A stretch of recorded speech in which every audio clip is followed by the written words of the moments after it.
Well, good afternoon. I hope you're all doing well. I've been talking about this project for a little while and I finally have it done. I've got all the parts back from coating and everything. The first part of this suppressed barrel is most suppressed barrels are either going to have baffles of some sort, or you're going to pass through a suppressor that has baffles, just kind of an open air space. And that's where you have things like people saying they've hit a baffle. Baffles are damaged inside. Round just kind of took an elliptical spiral out and hit it, that sort of thing. But because this was going to be shotgun shells, I needed something that would let a shotgun shell pass through it without creating that problem. So each one of these rows is 6 holes. There's 15 long, so it's about 75 holes. So not big enough for the shot to come through, even if something went really, really wrong, and all goes down and out the barrel. So these started out as standard barrels, got drilled, and then they got recoated, re-anodized. You have the cap that's at the gun, you have the end cap and the seal for it, and you have the two pieces that hold it all together in the front, the large tube itself, and this is what it looks like. But the thing is, this doesn't have a normal baffle system like most guns might have, because there's just not room.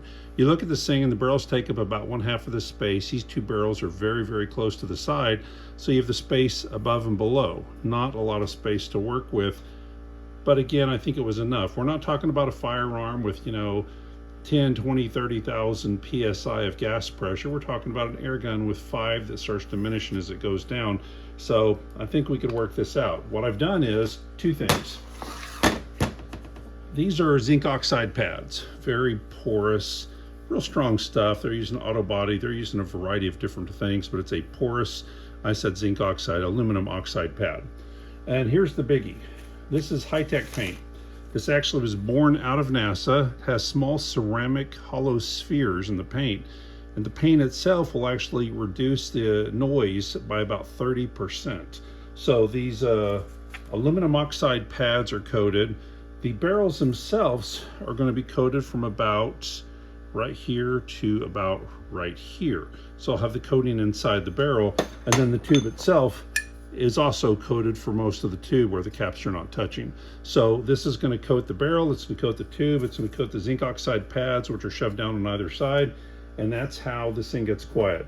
Now this display, when I'm fixing to shoot, I've already fired it, it's nice and quiet.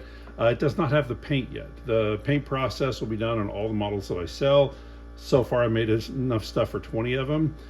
This is a complete one-piece unit, doesn't need to be taken apart. It's not going to come as a kit. Can't do it as a kit. Looking at this thing, people want to take it apart, put it together and all that, and with the paint and everything, I believe it may just come apart over time. So it's going to be a standalone gun. So we're starting with a brand new Harpoon with Magnum shells. There'll be samples as far as shot shells go, and it's also a new type of shot shell. People have complained for a while that the shot shells that worked in the Zeus and in the 22-inch barrels aren't working in the 5 and 7 and 11-inch barrels, and that makes sense. Not nearly as much pressure, they're not opening. So this is something I want to show you that you can make at home. Go to Ballistic Products, buy the stuff, or I'll make them. You get these little caps, and then you break these right here to where they're nice and open, and the air is just going to fly them away. These are 1-ounce bags of shot. The shot can be poured into this, or you can put the entire bag down in there. I've had good luck with the bags opening, but again, it can be poured down in there. So you've got the standard 72 cal insert. This pad goes in. Shove it down in there, and whether it's loose shot or in a bag, this goes in, you're done. It doesn't go anywhere, it's stuck. All you see from this end is that little pad right there.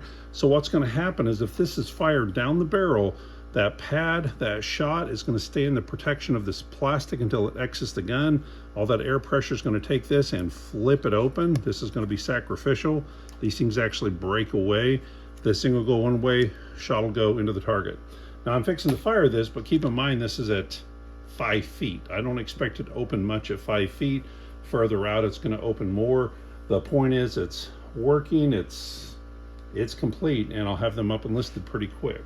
So with that said, let's get the target ready, and I'll go one barrel at a time at about what looks like maybe 4 feet. Oh, gotta take the safe off. There we go.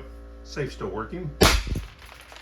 Well, that actually spread pretty well, even from 5 feet. Now, At a greater distance, it'll be even better. Let's try it again. There you go, proof in the pudding. So I'm in a very small room. It's actually the garage of my home because it's the weekend. That was not loud inside my garage. And that was a Magnum cartridge aired up to 5,000 PSI. I'm going to offer these things probably in the next month or so with the 11cc cartridge, which is going to make them even quieter. I'll probably again make 20 of those as well. So I'm going to do a different video on these shells and show you how to make them yourself, or I may start selling them in kits with a little pre-measured out shot, number 4 buck, that sort of thing, with maybe 50 at a time, 50 pieces of felt, 50 of these, and 50 bags of whatever it is you want. You'll be able to shoot and not have to worry about damaging the inside of your barrel. But again, it's finally done. The finished products, like I said, will have the paint coating on the inside as well as on the barrels. Everything will be complete. It's not to be taken apart. If you're a do-it-yourselfer and want to, more power to you. But I don't feel comfortable selling this as a kit, so these will be complete guns. Anyway, hope you have a great day. Take care.